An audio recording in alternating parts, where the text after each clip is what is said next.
They become drunk with the wine of her fornication. In other words, intoxicated by her. And as you study church history, you see what takes place in the Dark Ages, in the Middle Ages, was the church controlling the political system of Europe and the known world. I'm speaking specifically of the church located in Rome. Not the true believers, whether they be a part of the Roman church or outside of the Roman church, but there was a system that was controlling. In fact, the great historian Lackey says this, as he studies church history, himself not a believer by any stretch, declares, quote, "In the minority, the Roman church is a lamb. In equality, she is a fox. In power, she becomes a tiger." And as you study centuries and centuries of history, you see when Rome was in power, at her beck and call, the armies of Europe would bow at her feet. If they did not do so, they would be in danger of excommunication, which would mean eternal damnation. And it was the Pope and it was the cardinals and the bishops who were the power brokers for century after century after century in world history. That's fact. They control the kings of the earth. They've made them drunk, intoxicated with power, you see. He carried me away, verse 3, in the spirit to the wilderness. I saw a woman sit upon a scarlet-colored beast. The woman is sitting upon the beast. Now, the beast, as we have seen previously, is who? The Antichrist. So it appears as though, now watch this, it appears as though this woman is controlling or riding on the back of Antichrist. That is, she is in control. And that's the way it's going to appear in the tribulation initially. Once the rapture takes place, there will be this structure left behind that will wield great power and great authority and will appear to control the beast. But watch how the story changes. She is riding the beast, this woman, who's scarlet in color. And of course, that is the color traditionally of the Roman church. She was arrayed in purple, the woman was. Scarlet colored, decked with gold and precious stones and pearls, verse 4, speaking of tremendous wealth. Arrayed in purple and cardinal, or purple and scarlet, with tremendous wealth.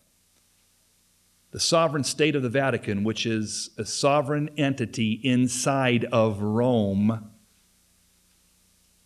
is wealthier than 95% of the countries in the world today, and is wealthier than 100% of multinational corporations on the scene presently. We can only guesstimate at the wealth of the Vatican, but it has most recently been guesstimated as being over $5 trillion. The wealth of the church. Boy, what they could do with Camp Bradley. Man.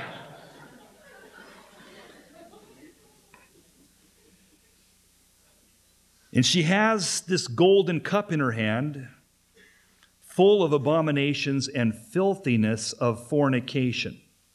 Filthiness.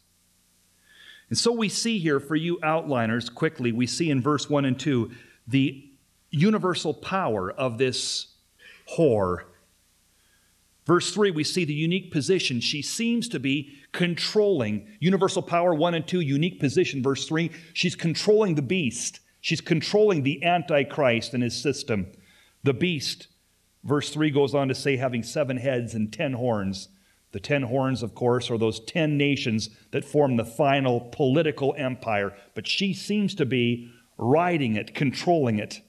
She has unique position. She has unlimited prosperity. Verse 4, gold, precious stones, and pearls, and golden cup.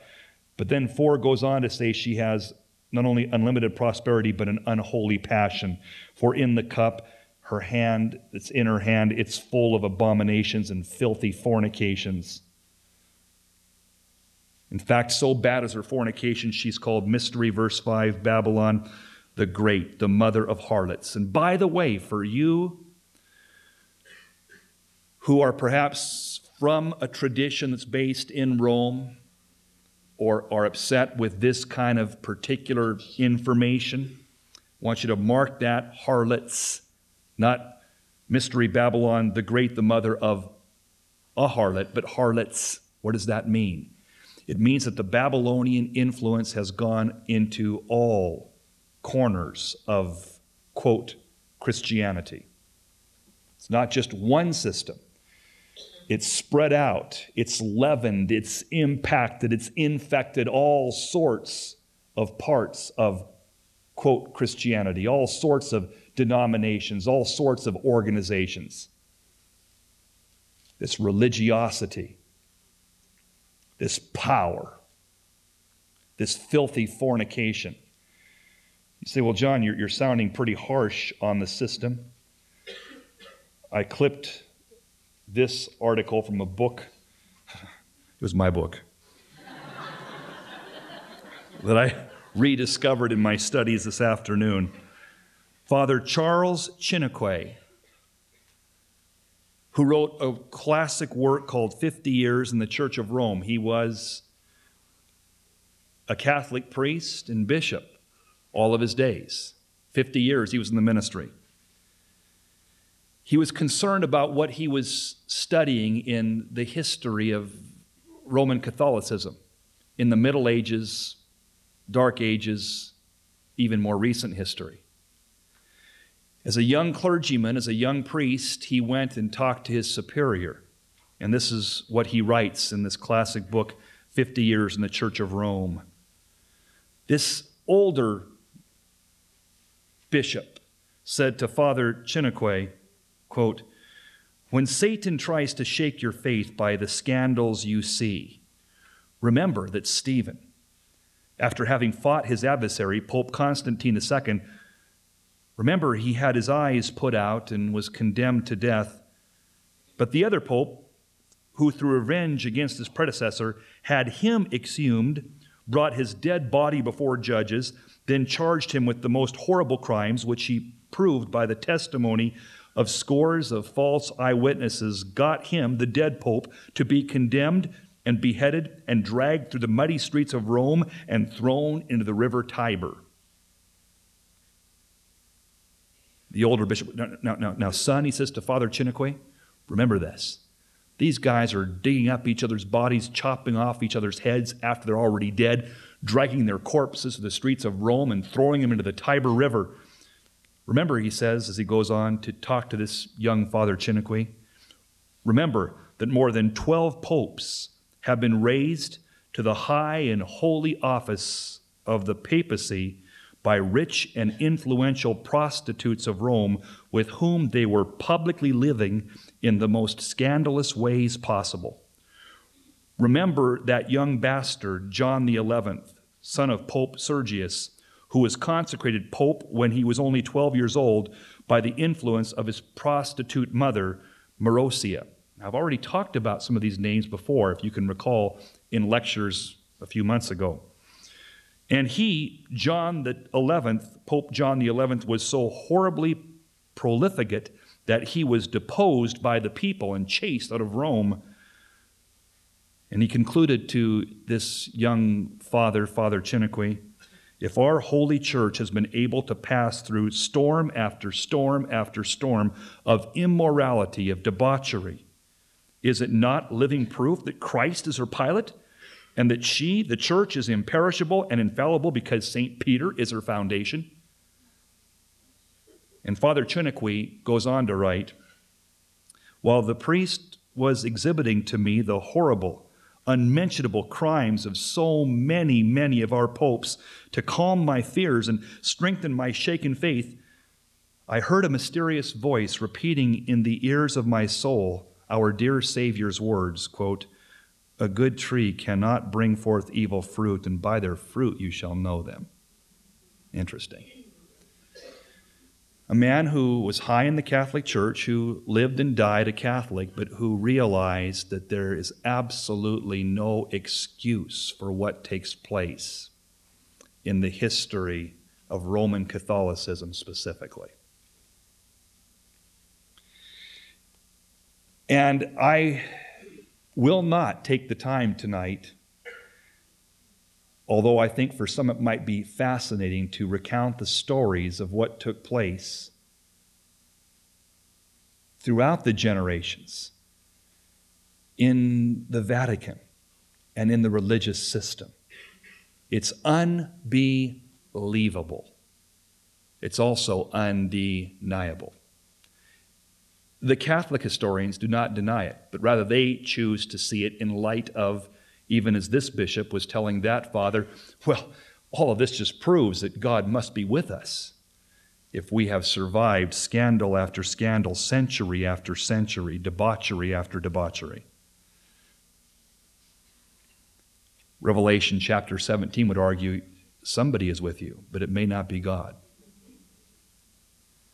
So we see this universal power, their unique position, their unlimited prosperity, their unholy passion, and finally, verse 6, their unsettling persecution. Because verse 6, this is what really gets John. Now put yourself in Pastor John's sandals. He is sitting here seeing this unfold before his eyes, and what causes him to wonder greatly, verse 6, is that it was the so-called church that was drinking the blood of the saints. What does this mean? John himself was on the island of Patmos because he himself was being what? Persecuted.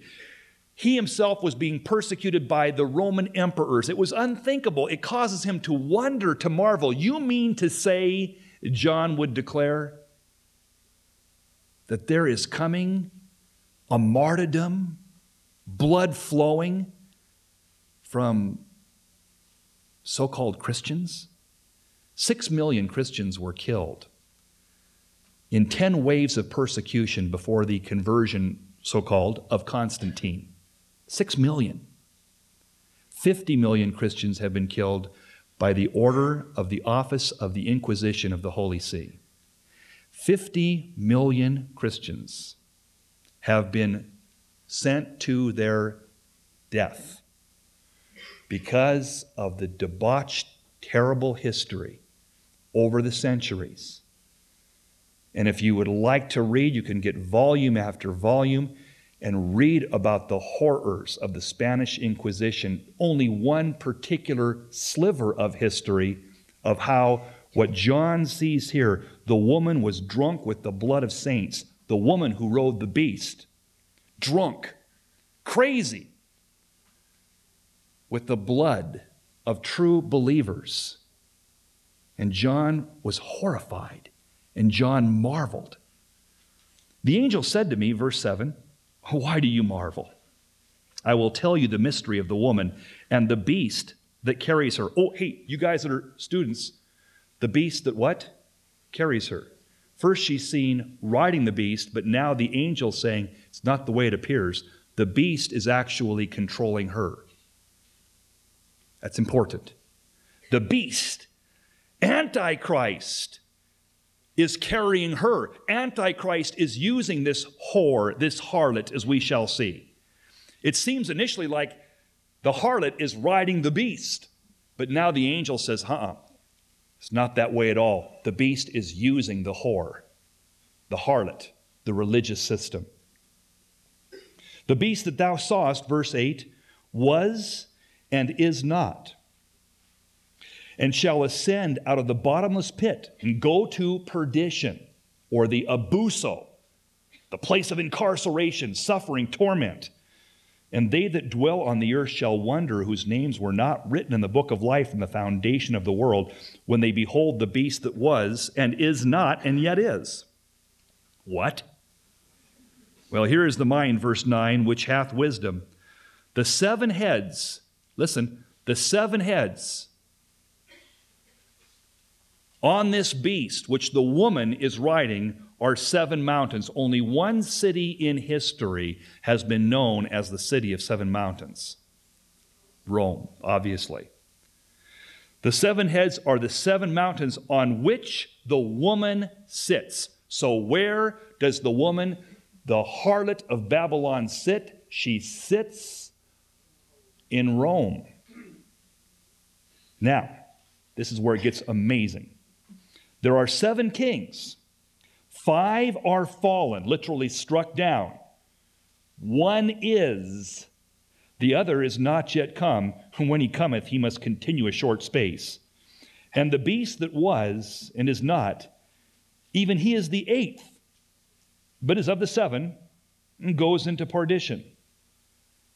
What is that saying? Now, it's an amazing thing. This gives you the identity of the Antichrist, the beast. If you want to know who the beast is, I believe this tells you who the beast is. Watch this. Note. Think. The mystery is this. The 7 kings, 5 are struck down. When this book was written, there had been 7 emperors in Rome. 7 emperors, 7 kings.